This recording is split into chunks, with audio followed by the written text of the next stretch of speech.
What's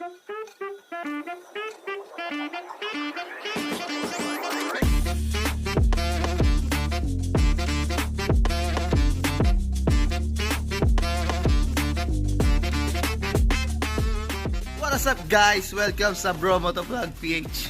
Ako muna mag-i-intro kay bro. Ang gagawin niya guys, anong gagawin mo nga pala? Motor mo to eh. Kaya nga, tune up ata tawag yan, di ba? Ilang taon na to? 2020, 3 years na rin.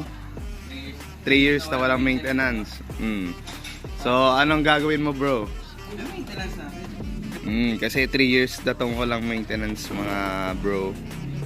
Ngayon, check ni Bromance. 10k Odo. 3 years. 3 years 10k Odo. Ngayon natin yung pangguli ng 10k Ayan si bro. Napakabait. Pag may kailangan kayo sa motor, lapitan nyo lang siya. Libre lang. Libre lang sa akin guys. Kaya mag-subscribe lang kayo at i-contact siya. Subscribe na kayo. Libre lang din siya. Basta subscriber libre. Oo, tama yun. Kaya, please watch and subscribe kay Bro Motovlog. So ito yung mga ikakabit natin. May dala siyang rear fender. Tama ba? Tapos pinabili ko na siya nito. Air filter. Kasi matic na to eh. 10k Odo tapos 3 years. Palit na to. Tapos tumayaman tong tropa natin eh. May pambiling ganito, walang pambayad sa atin. Boom!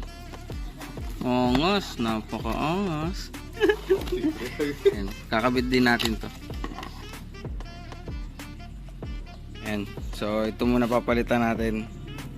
Kita mo naman, nababakbak na. Ito. Tapos nagpipitak-bitak na yung goma. Kabit muna natin to bago natin baklas yung panggilid.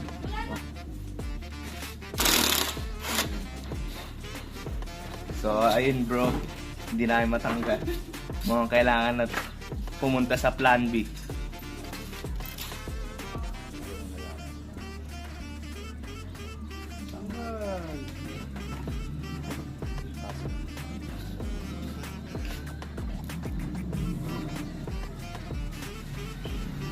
Kita nyo guys. Hindi nyo kasi nakita ko gaano ako nahihirapan kanina. Pinagubad na ako nung tadhana. Kasi pawis ako. Binabawi ko na yung sinabi ko sa inyo guys. Kaya pala libre guys. Nag-aaral lang siya. Pag-aaralin lang yung motor nyo guys. Sisirain lang yung price. Huwag na kayo mag-subscribe dito kay bro. Ito yung tropa natin Macho Papi. Ayun. Kagulangan pa. Yan. Tatatanggalin natin to guys. Sana madali lang. Hindi ako mekaniko ha. Huwag nyo kay bash.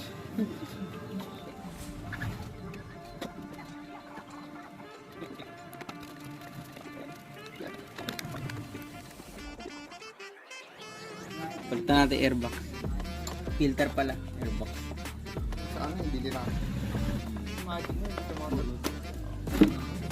Bang! Ang dumi na. Naglalangis pa. May nakakapasok na nga Ano ba yan? Alikabok. Alikabok. Ngayon, may nakakapasok na nga. May alikabok na sa loob. Pag ganyan ka sobrang dumi na yan. Dumi na yan guys. Palitin na. Day before, day after. May langis pa lang umaano dito. Pag sobra yung langis na change oil mo, pumatapon dito.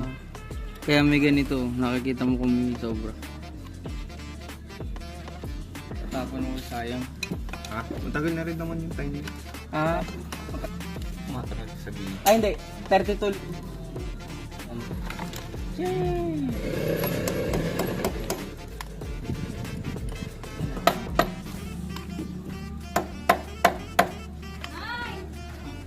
Tutok mo.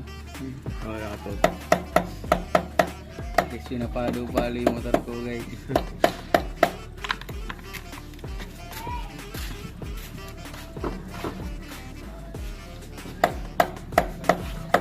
Ay, tingnan mo. Gover naman. Gover. Tapusin niyo yung video na to, mamaya nakabrief na lang yan.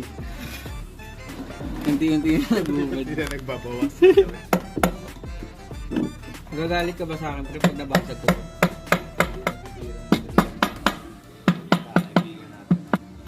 Yun! Kita ka. Tanggal ka din. Paano? Dilakasan ko lang. So guys, ito. Tanggal na natin. So, totoo bang may top dead center ang pulley ng mga Honda? Kasi, ito, hindi pa nababaklas to. Magti 3 years na. So, nakikita nyo, ito yung top dead center nya. Tapat siya dito. So, tama. So, ang susunod natin check yung sa sa pulley kung naka top dead center din siya.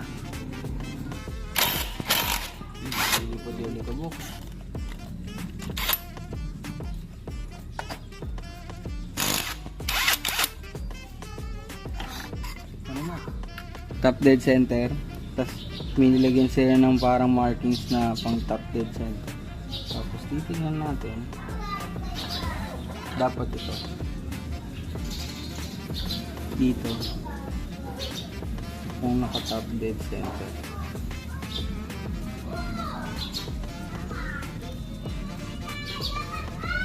Dito wala.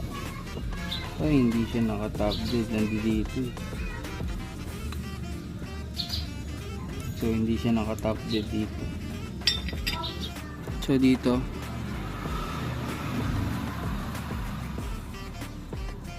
may markings, wala naman siya markings. Walang markings.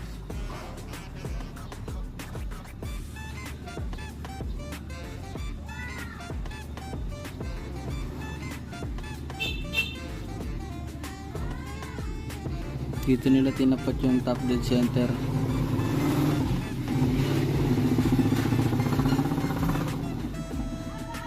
Hindi ka narinig na. Sino yung dumaan ng tricycle? Hindi, okay lang. Dito nakatapat. Ayan. Sige. Tingnan nyo guys. Ang dumi. Bago natin linisin yung panggilid, saraduhan muna natin to. Kasi papasok yung dumi rito. Ayan.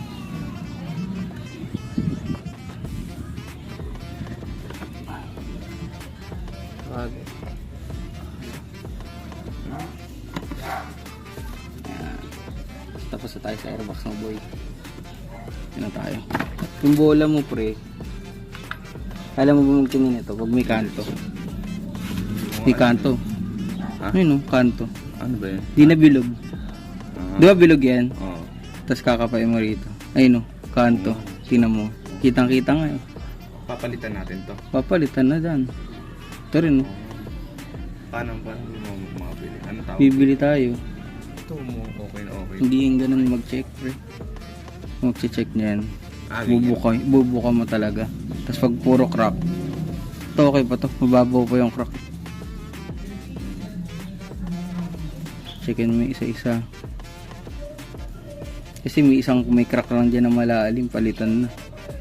Pag naputulan ka nito pre, iyak ka. Di ka na-andar. Pero hindi naman siya delikado. Hindi naman delikado, pero paano pag nasa bundok ka, halimbawa namasyal kayo, nag-rides kayo, saka hanap ng ganito. Di wala namang epekto sa makina yun. Aandar ka pa din, pero di ka tatakbo. Ito yung nagpapatakbo sa'yo eh. Makapal pa naman. Tingin ko bola lang. Hindi binubuksan mo pa yung ganito? Oo, bubuksan natin. Guys, bibigyan pa ako ng problema ni bro. Kailangan papagastusin niya pa ako. Kala ko libre lang. Puro kantuhan na to eh. Hindi, joke lang. May mga kanto na daw kasi. Kailangan ng palitan. Barilin natin to guys.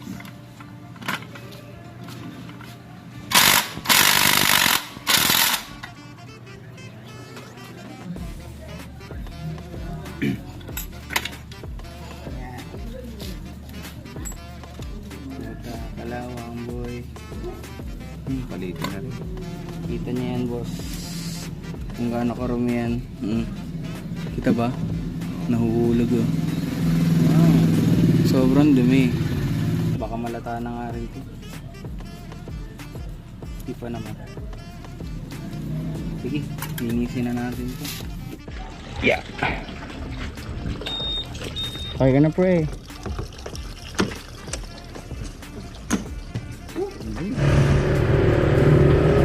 Bibili tayo ng fly ball, ng slider piece, tsaka coolant. Ayan. Linggo ngayon hanap tayo ng motorcycle shop. Yan dito talaga maraming gumagawa. Sige. Honda talaga yun. Honda siguro. Ha? Tatlo siguro. Parehas ulan. Parehas. Parehas na to. Hindi katulad kanina. Yung bola. Ano sukat ang rayo? Parehas na ng bola ng PCXN. Kasama dyan.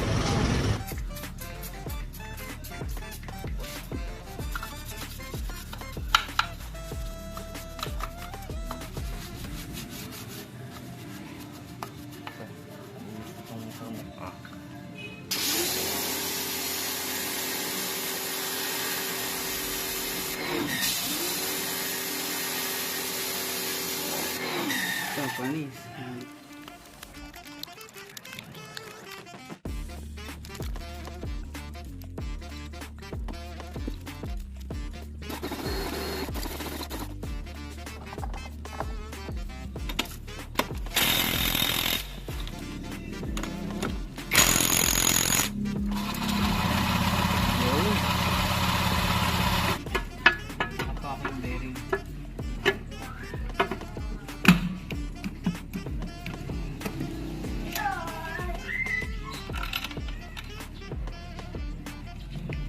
Talaga eh.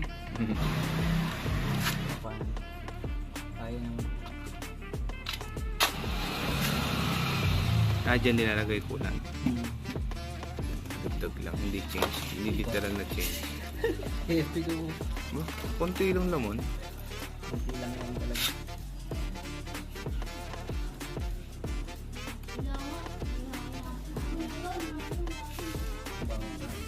Pinanood kami.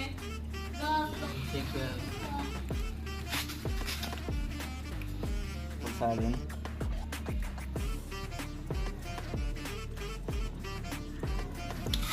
So, ayan.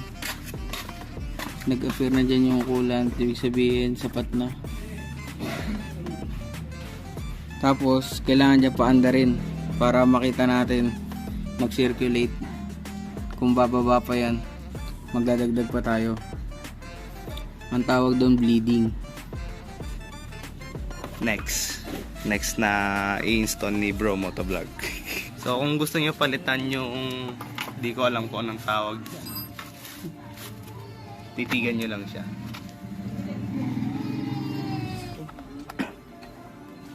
Sa init ng araw, wala namang ano doon. Walang silo. Noon yung coolant, yun. Kulay puti na yan. Ano yan yung kulay puti na yan? Na bote. Hindi, ito yung reservoir tinatawag. Ano naman? Ano naman? Ano ba yan? Ano ba dinalagay? Coolant. Ano naman? Dapat may coolant yan dito after. Tutok mo pre. Pre, walang laman. Dapat may coolant to dito sa upper. O kaya kahit saan yan hanggang dulo wala oh. Naubos. Hindi makakit yung coolant. Yung sabihin, nagbabawas din ng coolant yung motor mo kasi naubos. Reserve kasi to, reserve. Dito mo makikita kung may reserve ka pa. Eh since wala na, yung sabihin nagamit na dun sa loob. Wala ka ng reserve, so that lagyan na natin to. Madami. Baka mahulog yung dami sa loob. Diretso makina yun.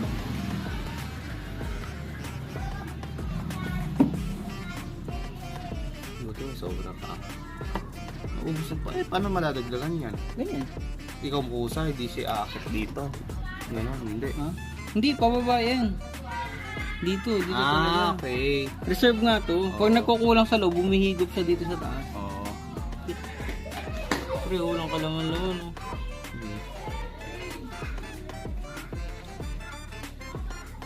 Oh. Sa Honda Click mo, baka mag-overheat. Pupunuin mo yan. Hindi, ang ganda na sa gawin. Buti na lang, binuksan mo rin pala. Ang galing talaga ni bro. Bro, ikaw na bro. Hindi ako natutuwa. Bibigyan na natin ng babae pre. hindi babayera si bro. Kaya makikinig din, hindi ako babayera. Saan yun? Ang gulis na, patong lang pala to. Kaya nga. Hindi na pala dapat nialis-alis ng mga to. Hindi ba? Aalisin ito, alam ko. Hindi naalisin pre, patong lang. Hindi, kung ano yung Pag inalis pinagaling. mo to, tatanggal din tong reservoir. Ay, ganun. Oo, patong lang siya, hindi siya inaalis. Ay, ano. Tinanggal pa natin. Pero okay lang na-refill naman natin. Oh, nalaman mo. Nalaman. Eh no, may silipan no. Kung wala ka no. Hindi ko rin naman alam yung kung meron. Hindi halata oh. Yung green. Hindi pre, obligasyon mo na yun. Kailangan na nakikita mo.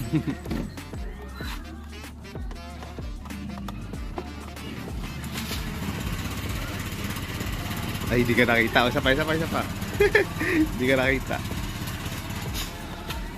Ayos ba? Yes.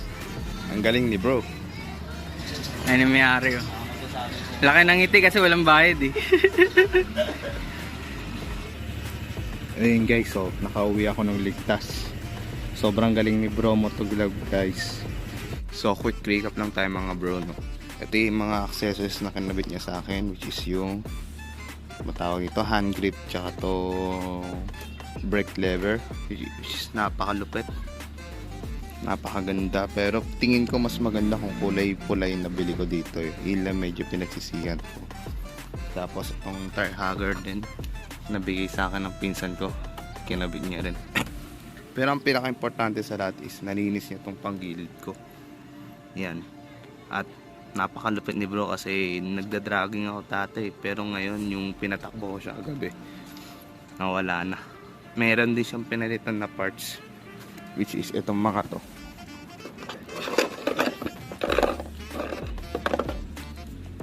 Yan, itong mga to pinalitan niya. Hindi ko alam kung anong tawag dito, pero for sure alam nyo. Yan, ito yan yung mga pinalitan ni bro. So yun lang guys. So papasalamat ko ako sa bro. Thank you so much. Like tropa kita, nahiya ako na ginawa mo to ng libre para sa akin.